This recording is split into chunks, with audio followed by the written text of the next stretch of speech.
কি রে রিয়াজ আলু ওখানে তো হয়ে গেল চ একটা ঘুরবা দে। আরে ঘুরবে যাওয়া চাহাচ্ছি। কেনে টাকার সমস্যা নাকি না গেলে কহ টাকার সমস্যা না, আমার বাপের সমস্যা। মানে মানে মোর বাপ মুখ যাওয়া দিবা। এই ব্যাপার চ রোহানদার কাছে সবকিছু সমাধান করে দিবি চ। আরে রোহানদা মোর এতে কত বড় সমস্যা সমাধান করে দিল। ও তো রোহানদা চল চ। এ রোহানদা রোহানদা চমকাই দিলেন রে, কি হয়েছে রে? বসো বসো। আরে দাদা ঘুরবা যাওয়া চাহাচ্ছি রে, কিন্তু এর বাপ তো এক যাবাই দে না। আমি কেন মরি না? হয় মেরা মুখ থই ঘুরিবা যাবা সাজিছে এবার কোটি দিন মাকলা বাস ঠেলে দিম। শুন, তোমরা তো শিক্ষিত চেংরা, তোমরা ক্ষুদিরাম বসু চিনেন? হ্যাঁ হ্যাঁ আমরা চিনি।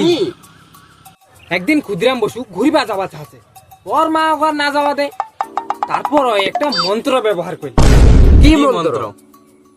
ওই ওর মা কহিল, একবার বিদায় দে মা, মুই ঘুরিয়ে আসু। বাস পুরুত কো চলে গেল ঘুরিবা। তোর ব্যাপারটা হচ্ছে কোনি আলাদা। তোর বাপ যাবা দে না, তুই মন্ত্রটা কোনি চেঞ্জ করবো। তুই কইব আব্বা বিদায় দে মুখ ঘুরে আসু। অঙ্গ কইলে গেলা ঘুরিবা যাওয়া দিবে। ঘুরিবা যাবা দিবা না হে মানে দুবাই নিগাবে, দুবাই।